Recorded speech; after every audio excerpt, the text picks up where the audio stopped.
Good morning. Digital exclusive లో మనం చూస్తున్నాం ఇరాన్ అమెరికా మధ్య మళ్ళీ యుద్ధ వాతావరణం నెలకొందా అంటే అవుననే సమాధానాలు వినిపిస్తున్నాయి. ఇప్పటికే టెహ్రాన్ పై ఒత్తిడి పెంచేందుకు భారీగా యుద్ధ నౌకలను మోహరిస్తుంది అమెరికా. దానికి సంబంధించిన విజువల్స్ ని బ్రేకింగ్ అప్డేట్ ని మనం బిగ్ టీవీ స్క్రీన్ పైన చూస్తున్నాం ఇప్పటికే. అయితే ఇరాన్ కి అమెరికాకి మధ్య గత కొంతకాలంగా వాదోపవాదనలు కొనసాగుతున్న అంశం మనందరికీ తెలిసిన విషయమే. ఇరాన్ లో ఉద్రిక్తతలు నెలకొన్న నేపథ్యంలో అక్కడున్న నిరసనకారులకి సపోర్ట్ చేస్తూ ట్రంప్ కొన్ని వ్యాఖ్యలు చేయటం, దానికి సంబంధించి నేను సపోర్ట్ గా ఉన్నాను అక్కడున్న నిరసనకారులకని తెలియజేయడం, ఇవన్నీ కూడా మనం తరచుగా చూస్తూనే ఉన్నాం. ఇప్పుడు యుద్ధానికి డొనాల్డ్ ట్రంప్ సిద్ధమైనట్లు తెలుస్తుంది. ఏ క్షణమైన అటాక్ చేసేందుకు సిద్ధంగా ఉన్నట్లుగా కూడా సమాచారం అందుతుంది. టెహ్రాన్ పై ఒత్తిడి పెంచేందుకు ప్రయత్నం చేస్తున్నారు. ప్రధానంగా సముద్ర మార్గంలో భారీగా యుద్ధ నౌకలను తరలించుతున్నట్లుగా కూడా మనం చూస్తున్నాం బిగ్ టీవీ స్క్రీన్ పైన. మధ్య ప్రాచుర్యంలో మళ్ళీ పెరిగిన ఉద్రిక్తతలను కూడా అర్థమవుతుంది. యుఎస్ సెంట్రల్ కమాండ్ ప్రాంతానికి చేరుకున్నట్లుగా కూడా ఈ నేవీ సంబంధించిన ఆ యుద్ధ నౌకలను కూడా మనం చూస్తున్నాం. American navy Abraham Lincoln carrier strike group Indo Pacific ప్రాంతం నుంచి భారీగా విమాన నౌకలు కానీ లేదంటే యుద్ధ నౌకలు కానీ మోహరిస్తున్నట్లు మనకి సమాచారం అందుతుంది. గత వారం మలక్కా జలసంధికి వాటిని వాహన నౌకలు ఏ క్షణమైనా ఇరాన్ పై దాడి చేసే అవకాశం కనిపిస్తున్నట్లుగా కూడా మనకు తెలుస్తుంది. మరి దీనికి సంబంధించి ఇరాన్ ఏ విధంగా స్పందిస్తుంది? ఇవన్నీ కేవలం ఊహాగానాలుగా కొట్టిపారేస్తుందా, లేదంటే అమెరికా తీసుకుంటున్న ఈ చర్యలకి సంబంధించి ఇరాన్ కూడా దానికి తగ్గట్లుగా ధీటుగా సమాధానం ఇస్తుందా? అసలు ఇరాన్ నుంచి ఎటువంటి సమాధానం వస్తుంది అనేది కూడా మనకు తెలియాల్సింది. ఏ క్షణం పైన ఇరాన్ పై దాడి చేసేందుకు అమెరికా సిద్ధంగా ఉన్నట్లు అమెరికా తీసుకుంటున్న చర్యల ప్రకారం చూస్తే మనకి క్లియర్గా అర్థమవుతుంది. మరి ముందు జాగ్రత్త చర్యల్లో భాగంగా ఇప్పటికే అక్కడున్న నౌకలన్నింటినీ కూడా ట్రంప్ పంపినట్లు మనకి సమాచారం అందుతుంది. మరి ఇరాన్ కి సంబంధించి ఎటువంటి సమాచారం అయితే ప్రస్తుతానికి లేదు. ఎటువంటి ఏ విధంగా రియాక్ట్ అవుతుందని కూడా మనం వేచి చూడాలి. అయితే తాము భారీ నౌకాదళాన్ని కలిగి ఉన్నామని ట్రంప్ అటు పెంటగాన్ యుద్ధ విమానాలతో పాటు సైనిక కార్గో విమానాలను మధ్య ప్రాచ్యం వైపు కూడా మోహరించినట్లు తెలుస్తుంది. తమకి ఎంత ఆయుధ శక్తి ఉంది, ఎంతమంది సైనిక బలం ఉంది, ఏ విధంగా ఒకవేళ దాడి చేస్తే ఆ దాడిలో ఎటువంటి ఆయుధాలను వినియోగిస్తారు అనే దానికి నిదర్శనంగా చూపించడానికే ట్రంప్ ఈ విధంగా చేస్తున్నారా అంటే ఎస్ అని చెప్పుకోవచ్చు. ఎందుకంటే ఇరాన్పై ఏ నిమిషమైనా యుద్ధం ప్రకటించే అవకాశం కనిపిస్తుంది. ఏ నిమిషమైనా విరుచుకుపడే అవకాశం ఉంది. ఆ నేపథ్యంలోనే ఇప్పటికే ఇటువంటి యుద్ధ నౌకలను కానీ లేదంటే ఈ ఏదైతే యుద్ధ సామాగ్రికి సంబంధించిన వాటన్నిటినీ కూడా మోహరిస్తున్నట్లు తెలుస్తుంది ట్రంప్ ప్రభుత్వం. మరి దీనికి సంబంధించి ఇటు ఇరాన్ ఎటువంటి చర్యలు తీసుకుంటుంది? ఏ క్షణమైనా ఇటు యుఎస్ నుంచి ట్రంప్ నుంచి యుద్ధ ప్రకటన వచ్చే అవకాశం ఉన్న నేపథ్యంలో మరి ఇరాన్ దానికి తగిన చర్యలు తీసుకుంటుందా? మరి వాళ్ళ సైనిక చర్యల ప్రకారం చూస్తే ఏ విధంగా ఉండబోతున్నాయి? ఎటువంటి యుద్ధ సామాగ్రిని సమకూర్చుకోబోతున్నారు? ఎవరి సపోర్ట్ తీసుకోబోతున్నారు? ఇవన్నీ కూడా ఇప్పుడు ప్రశ్నార్థకంగా మారని చెప్పుకోవచ్చు. డొనాల్డ్ ట్రంప్ ఏ క్షణమైనా తమపైన అటాక్ చేసే అవకాశం ఉన్న నేపథ్యంలో ఇరాన్ అసలు ప్రస్తుతానికి ఏ విధంగా స్పందిస్తుంది, ఎటువంటి సమాధానాలు చెప్తుందని కూడా వేచి చూడాల్సిన అవకాశం ఉంది. అయితే ట్రంప్ మాత్రం ఎక్కడ వెనక్కి తగ్గట్లేదని చెప్పుకోవచ్చు. ఇరాన్ పైన యుద్ధం ప్రకటించే దిశగానే ముందుకు వెళ్తున్నారని కూడా చెప్పుకోవచ్చు. యుద్ధ నౌకల్ని అక్కడ మోహరిస్తున్న తీరును చూస్తేనే మనకు అర్థమవుతుంది. ఒకవేళ ఇరాన్ పై యుద్ధం ప్రకటిస్తే ఖచ్చితంగా గెలిపే ధ్యేయంగా ముందుకు వెళ్లే విధంగా ఈ విధంగా యుద్ధాలన్నిటికీ సంబంధించి లేదంటే యుద్ధంలో వాడే పరికరాలకి సంబంధించి అని చెప్పుకోవచ్చు, యుద్ధ సామాగ్రి అని చెప్పుకోవచ్చు, అక్కడున్న ఆర్మీకి సంబంధించిన వ్యక్తులు అనుకోవచ్చు, లేదంటే యుద్ధ నౌకలు అని చెప్పుకోవచ్చు. అన్నిటినీ కూడా ట్రంప్ ఒకదాని తరతో సమకూరుస్తూ అక్కడ మోహరిస్తున్నారు. దీన్ని చూస్తే ఒక పక్కన ఇరాన్ వెన్నులో వణుకు పుడుతుందని కూడా చెప్పుకోవచ్చు. ఎందుకంటే ఏ క్షణమైనా యుద్ధం రావచ్చు, ఏ క్షణం వస్తుందో కూడా చెప్పలేని పరిస్థితి. ఒక పక్కన ఆందోళనకారులతో లేదంటే ప్రభుత్వ వ్యతిరేక కార్యకలాపాలతో ఇరాన్ మొత్తం అట్టుడుగుతుంది. టెహ్రాన్ మొత్తం ఏ విధంగా అయితే ఆందోళనకారులతో చెలరేగిపోతుందో మనం చూస్తూనే ఉన్నాం.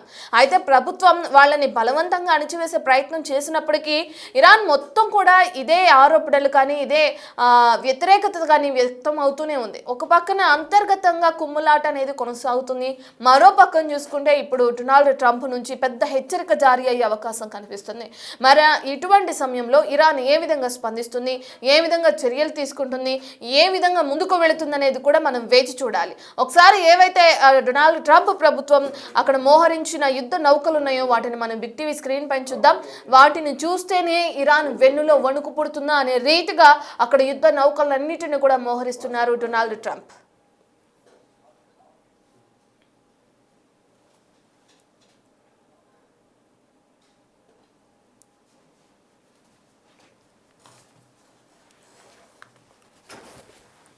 ఎస్, మనం చూస్తున్నాం ఇప్పటికే యుద్ధ నౌకల్ని మోహరించారు డొనాల్డ్ ట్రంప్. అయితే ఇవి కేవలం యుద్ధం ప్రకటించే దిశగానేనా, లేదంటే వేరే అవసరాల నిమిత్తం అక్కడ ఉన్నాయా? ఒకవేళ యుద్ధం ప్రకటిస్తే ఇరాన్ ఏ విధంగా స్పందిస్తుంది? ఈ డీటెయిల్స్ అన్ని అందించడానికి మా ప్రతినిధి ఢిల్లీ నుంచి శివ అందుబాటులో ఉన్నారు. శివ, మనం చూస్తున్నాం ఓ పక్కన యుద్ధ వాతావరణం నెలకొనే అవకాశం కనిపిస్తుంది. అంతర్గతంగా అక్కడున్న ఆందోళనకారులతో వ్యతిరేకతని వ్యక్తమవుతున్న నేపథ్యాన్ని కూడా చూస్తున్నాం ఇరాన్లో. మరో పక్కన చూస్తే డొనాల్డ్ ట్రంప్ హెచ్చరికలు. అసలు ఇరాన్ ఏ విధంగా స్పందిస్తుంది, ఏ విధంగా ముందుకు వెళ్తుంది అనుకోవచ్చు శివ? ప్రధానంగా ఇరాన్ అమెరికా మధ్య మరో యుద్ధం నెలకొనే అవకాశం అయితే ప్రధానంగా కనిపిస్తోంది. ట్రంప్ ఆదేశాలు ఇచ్చినట్లుగా కూడా వైట్ హౌస్ వర్గాలు చెప్తూ ఉన్నాయి. ఇక సముద్ర మార్గంలో భారీగా యుద్ధ నౌకల తరలింపు అనేది ఇప్పటికే జరిగింది. యుఎస్ సెంట్రల్ కమాండ్ ప్రాంతానికి అవన్నీ కూడా చేరుకున్నాయి. America navy Abraham Lincoln carrier strike group ఇప్పటికే ఈ సరిహద్దుకు చేరుకుంది. ఈ ఇరాన్ సరిహద్దుకు ఇటు ఇండో పసిఫిక్ ప్రాంతంలో యుద్ధ నౌకల మోహరింపు కూడా దాదాపు జరిగిపోయింది. ఇక గత వారం మలక్కా జలసంధిని దాటింది ఈ వాహన నౌక. ఇక ముందు జాగ్రత్త చర్యలో భాగంగానే ట్రంప్ ఈ నౌకలను అక్కడ పంపించినట్లు కూడా తెలుస్తోంది. అయితే ఇప్పటికే ఈ ట్రంప్ దాడులు చేస్తారని భావించిన ఇటు Iran supremo Khamenei, Ayatollah Khamenei అని అక్కడున్న భద్రతా సిబ్బంది అంతా కూడా అండర్ గ్రౌండ్ బంకర్లోకి పంపించేసేందుకు కూడా ప్రచారం జరుగుతోంది. ప్రజెంట్ అక్కడ బాధ్యతలని ఖమేనీ కుమారుడు చూస్తున్నట్లుగా కూడా పరిపాలన బాధ్యతలు తెలుస్తోంది. ఇక ముందు జాగ్రత్త చర్యలో భాగంగా ట్రంప్ అక్కడ పంపించిన నేపథ్యంలో ట్రంప్ ఈ నౌకలను పంపించిన నేపథ్యం ఇటు ఇరాన్ కూడా అప్రమత్తమైంది. ఇక టెహ్రాన్ పై ఒత్తిడి పెరిగేలా అమెరికా వ్యూహం పన్నుతోంది. తాము భారీ నౌకా దళాన్ని కలిగి ఉన్నామనే ఒక సందేశాన్ని పంపించేందుకు ట్రంప్ ఈ విధంగా వ్యవహరిస్తున్నారనేది కూడా అంతర్జాతీయ నిపుణులు అయితే భావిస్తున్నారు. పెంటగాన్ యుద్ధ విమానాలతో పాటు సైనిక కార్గో విమానాల మధ్య ప్రాచ్యం వైపు కూడా ఈ వాహన నౌకలను, యుద్ధ నౌకలని కూడా ట్రంప్ మోహరించారు. ఇటు at the same time Iran కూడా సిద్ధంగా ఉంది ఎదుర్కొనేందుకు.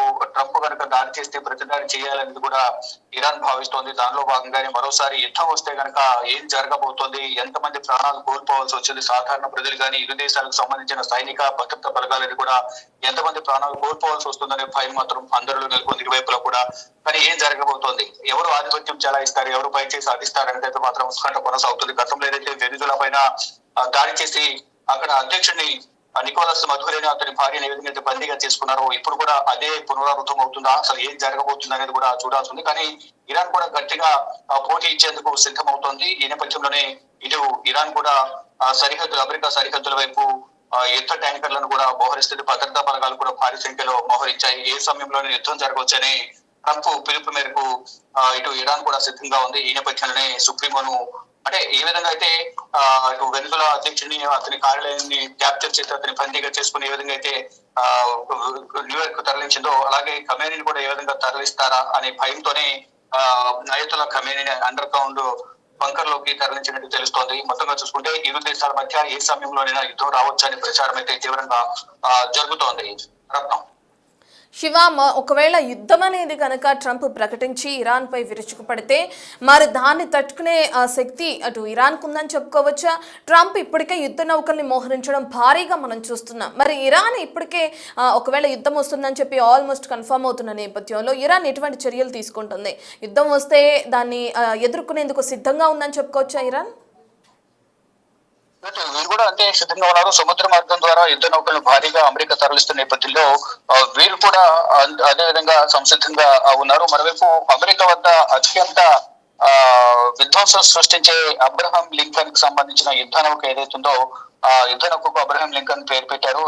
అది విధ్వంసం సృష్టిస్తుంది అమెరికా నుంచి అనేది ప్రధానంగా చెప్తున్నారు. దానిలో భాగంగానే ఆ యుద్ధ నౌకలన్నింటినీ కూడా సముద్ర మార్గం ద్వారా ఇటు ఇరాన్ సరిహద్దులో మోహరించారనేది ప్రధానంగా తెలుస్తుంది. అంటే ముందు జాగ్రత్త చర్యల్లో భాగంగానే వీటన్నింటినీ పంపించినట్టు తెలుస్తుంది. ఒకవైపు ఇరాన్ తో చర్చలు జరపడానికి సిద్ధంగా ఉన్నామంటూ కూడా ప్రచారం జరుగుతున్నప్పటికీ కూడా ఒకవేళ చర్చలు విఫలమైతే మాత్రం దాడి చేస్తామనేది కూడా అమెరికా చెప్తోంది. మేము కూడా సిద్ధంగా ఉన్నాము, గట్టిగా ఎదుర్కొంటామంటూ కూడా ఇరాన్ చెప్తోంది. కానీ అమెరికాను ఎదుర్కొని యుద్ధం చేయగల సామర్థ్యం ఉందా అంటే అందరూ కూడా లేదని చెప్తున్నప్పటికీ కూడా అంటే ఏ విధంగానే ఎదుర్కొంటామనేది ప్రధానంగా ఇటు ఇరాన్ చెప్తోంది. మొత్తంగా చూసుకుంటే ఇరు దేశాల మధ్య యుద్ధం అనేది అనివార్యమైనట్లుగానే ఇప్పుడు ప్రస్తుత పరిస్థితులు చూస్తుంటే అర్థమవుతోంది.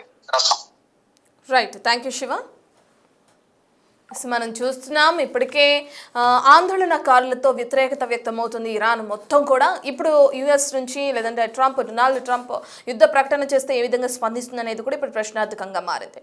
మరో పక్కన చూసుకుంటే ఇప్పటికే వెనెజులా అధ్యక్షుడిని అదుపులోకి తీసుకున్నారు డొనాల్డ్ ట్రంప్. ఇరాన్పై యుద్ధం చేయడం, ఏ క్షణమైనా యుద్ధాన్ని ప్రకటించే అవకాశం ఉన్న నేపథ్యంలో మరి ఎటువంటి చర్యలు తీసుకుంటారనేది కూడా మనం వేచి చూడాలి.